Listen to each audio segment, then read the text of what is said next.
Então, esse é o valor de compliance. E uma coisa que eu costumo dizer também é que, assim, compliance não é o zelador do prédio. Sim. Aquele que faz tudo. Aquele que faltou o porteiro, ele vai lá na portaria. Aquele que faz uma instalação elétrica, eventualmente. Aquele que controla as chaves de todos os acessos restritos. Não, compliance não é o zelador. Compliance é uma entidade dentro da empresa, é também processo corporativo que garante a mitigação dos riscos, né? Perfeito. Ela não é só o cumprimento de regra. Perfeito, excelente. Eu coloquei essa questão para você justamente porque a gente sempre vai ouvir falar sobre o tom da administração, como a administração dirige esse assunto dentro da entidade. E quando a gente trata de partes relacionadas, por exemplo, é muito mais benéfico contratar com uma parte relacionada que tem um valor menor do que o mercado, vamos ser sinceros, e que tem a mesma qualidade, que é o que o empresariado busca. Agora, existe dentro desse assunto uma questão sensível que é exatamente o que você comentou agora, de forma fantástica, sobre conflito de interesse. Então, entre o vantajoso e o que é ilícito, né, às vezes a gente corre o risco de identificar uma coisa que seja vantajoso, entre aspas, mas no final das contas é ilícito. O que eu quero dizer com isso? Você comentou, a mulher de um diretor vai prestar um serviço aqui pra gente, ou a gente vai comprar de alguma mulher de um diretor aqui algum serviço, algum produto. Opa, vamos levantar a bandeirinha vermelha, entendeu? Vamos avaliar isso. Exatamente. Esse é um risco, né? Mapeado, verificado, que a gente acompanha. Aí é uma coisa que eu gosto muito de falar, sempre que eu estou falando de compliance, eu gosto de falar disso. A gente definiu lá no início, né? Todas as empresas definiram lá no início, no seu plano estratégico, o apetite ao risco. Perfeito. Né? Até qual risco, até onde eu posso me arriscar. E aí, apetite a risco é totalmente diferente de apetite à ilegalidade. Perfeito. Eu posso contratar com a esposa de um diretor? Posso. Ela é a mais barata e a mais qualificada tecnicamente. Eu não só posso, como devo. É um risco? Se eu não tiver um processo de monitoramento desse com partes relacionadas, contratação com partes relacionadas. Perfeito. A partir do momento que eu tenho um processo de monitoramento das contratações com partes relacionadas, isso deixa de ser um risco. E aí eu não cometo a ilegalidade de não avisar ao mercado dessa contratação. Perfeito. Porque tá todo mundo de olho, acho que é uma verdade, né? Mas tá todo mundo olhando para as empresas que são grandes empresas. No seguinte sentido, olha, se você cometer um ato de corrupção aqui ou algum tipo de ilegalidade, a gente está olhando. Agora, mais para vocês que são empresas reguladas, eu diria que isso é mais evidente ainda, né? Sim, com certeza. Com certeza. Eu costumo dizer assim, todo mundo me pergunta, mas compliance é novo, mas olha, você vê como tem processo robusto em banco. Sim, as instituições bancárias, as instituições financeiras, de uma forma geral, tem uma compliance muito madura. Então, tem processos de compliance muito robustos. Mas por que isso aconteceu no Brasil com as instituições financeiras e não com as outras empresas? Porque o Banco Central começou a exigir antes do que os outros órgãos reguladores. Exato. Então, à medida que você vai sendo exigido, você vai estabelecendo essas coisas. Assim é no Brasil, né, especificamente. A gente vê mundo afora que a coisa não funciona muito bem assim. Estados Unidos, Europa, Inglaterra, Itália, existem processos robustos até antes mesmo da exigência do órgão. Perfeito, perfeito. Não, excelente. Eu acho que esses assuntos todos se convergem, Leandro, e sem dúvida, aqueles que estão nos ouvindo aí já falam assim, nossa, eu vou dar uma olhadinha nesse processo aqui para ver como é que tá. Porque certamente é sensível, né? É um tema sensível e que precisa ser trabalhado dentro da estrutura. E aí tem, acho que, uma grande dica para os nossos ouvintes, que é a questão da definição dos papéis e responsabilidades. Opa, peraí, é você que vai cuidar desse processo, é eu que vou cuidar desse, enfim. É destrinchar o processo e dar responsabilidade. Isso é fantástico. Acho que esse foi o grande... Exatamente. Não deixar a bola dividida, porque a bola dividida é o cachorro com muito dono, ele vai morrer de fome. Exato. Um vai esperar que o outro dê comida. Então, não tem bola dividida. Você faz até aqui, eu faço até aqui e ele faz até lá. E aí tá tudo certo. Não, é perfeito. Esse assunto é de grande valia aqui pra gente. Agora eu queria... A gente está aqui mais ou menos há 35 minutos conversando e a gente tem o nosso quadro Sim. Desafios e Oportunidades. Vamos falar um pouquinho sobre isso? Claro.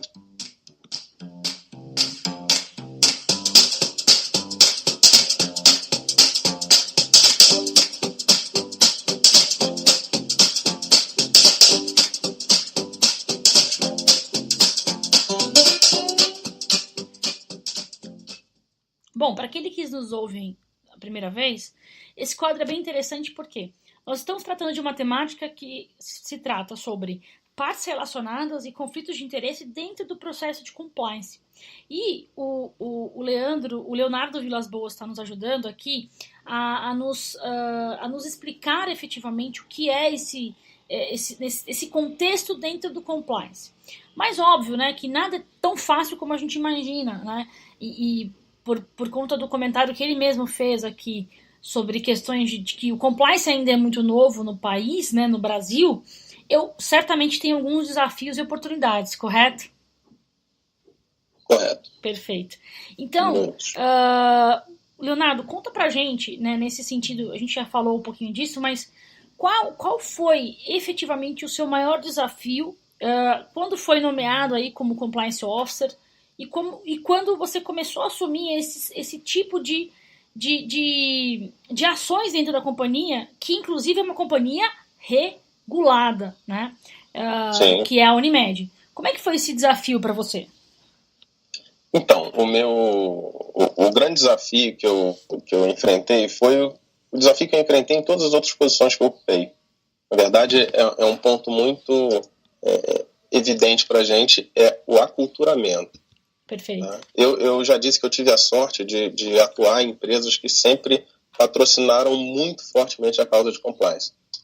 Só que você tem milhares de colaboradores envolvidos no negócio, você tem mais uma dezena de milhares de terceiros envolvidos dentro do negócio, e você precisa fazer o aculturamento deles. Você precisa dizer para eles que aquela prática antigamente aceita, por mais que não fosse ilegal, ela não é uma boa prática de mercado. Perfeito. Porque eu não preciso fazer só o que a lei manda, ou não fazer só o que a lei proíbe. Né? Porque essa é a atribuição da administração pública. Uma autoridade pública, ela faz o que está na lei. Se você tira um agente público da caixinha dele, ele não vai saber como agir. Ele faz o que está na lei e ele deixa de fazer o que a lei proíbe. Ponto. Para a gente, não. Existem uma série de coisas que a gente pode fazer, mas que não são bem vistas pelo mercado, não Perfeito. são bem vistas juridicamente, porque não fere efetivamente uma lei, mas de repente um princípio que pode trazer algum tipo de prejuízo futuro. Então o aculturamento para mim foi o maior desafio que eu tive em todos os lugares pelos quais eu passei atuando como compliance. Interessante. Eu acho que essa não é a primeira vez que eu ouço essa questão do aculturamento das pessoas. Eu costumo dizer também em alguns treinamentos ou palestras que eu participo que uma firma, né, uma empresa, uma companhia, ela é composta por N culturas, né? Mas quando você está dentro da empresa, efetivamente, existe uma cultura só, que é a cultura organizacional que a empresa definiu ou está definindo. E o interessante, Leonardo, que você comentou dessa questão do aculturamento, você teve apoio, efetivamente, da alta administração em ambas as empresas que passou? Total. Fizemos, inclusive, eventos grandes com palestrantes de renome, trazendo a nova realidade para o ambiente corporativo. Que legal. Nas empresas que eu passei, eu tive esse apoio, esse aporte financeiro e o apoio de estrutura, né? Fizemos sessão, inclusive, numa outra empresa que eu trabalhei, fizemos uma sessão de cinema para os executivos. Olha só que sabe? legal. Tinha um telão grande e tinham vários executivos sentados, só a média e a alta administração sentados lá, e passava aquele...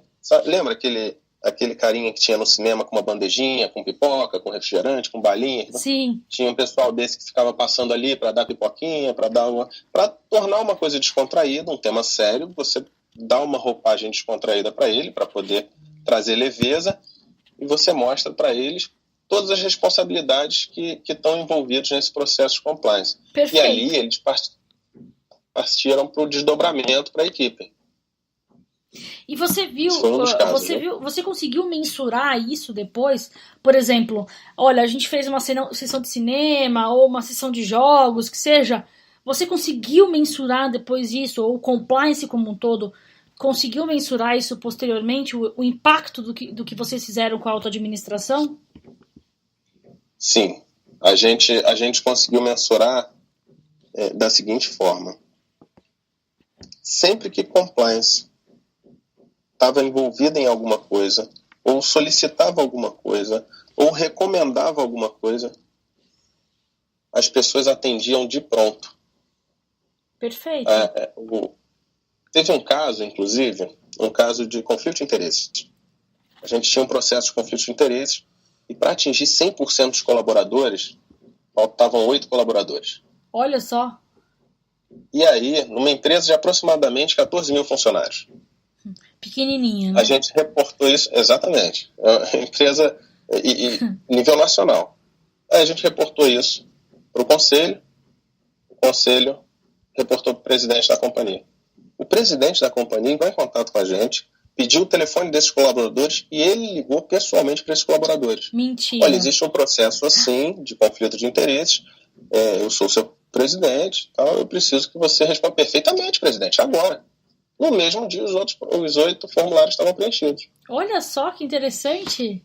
Então, é a participação ativa do executivo nisso. Olha, isso foi realmente surpreendente. Isso é interessantíssimo. E é uma coisa que eu falo, falei atrás, na Estácio, na Universidade de Estácio, eu falei isso. Olha só, você tem 2 caminhos para fazer o aculturamento, para convencer as pessoas sobre a necessidade de compliance. Pelo amor ou pela dor. Aí eu falo para ele, olha, vamos agregar valor à companhia? Vamos. Mas se ele não quiser agregar valor, se ele não quiser porque ele ama a empresa, porque ele adora aquele negócio, porque ele está disposto a observar todos os princípios e valores que a gente estabeleceu para aquela companhia, então, você quer andar sem tornozeleira eletrônica? Então vamos cumprir. Ou é pelo amor ou é pela dor. De alguma forma você consegue convencer as pessoas. Gostei disso, Leonardo. Gostei disso desse assunto. Eu falei porque é o que a gente tem visto aí.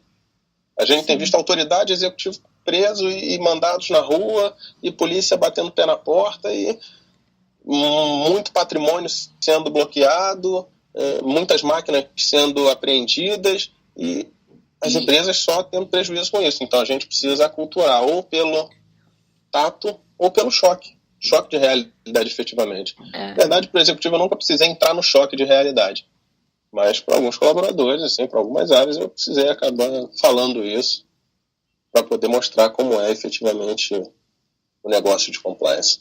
Não, perfeito. Nossa, essa questão do nossa, fugiu agora a palavra. Tornozeleira eletrônica. Eletrônica, ela é pesado até, né? Mas, de certa forma... Choca. Exato. A tornozeleira eletrônica choca. Exatamente. Mas acho que nesse aspecto que você comentou, pelo amor ou pela dor, muita gente na iniciativa pública aprendeu ou está aprendendo pela dor, né? Sim, é verdade. Espero que as nossas empresas efetivamente aprendam agora fazendo o que é certo, né? Sem ter somente um quadro de um arcabouço regulatório, lei, enfim, mas fazer o que é certo efetivamente. Nessas interações que a gente tem entre empresas, né? Isso aí, o mundo de compliance é muito pequeno ainda no Brasil, então a gente acaba conhecendo muita gente, a gente se conhece, né? Sim, a gente se fala muito. Nessa interação com empresas, a gente tem percebido uma mudança de postura radical nas empresas que antes não observavam as boas práticas de mercado e hoje em dia são os maiores hasteadores dessa bandeira.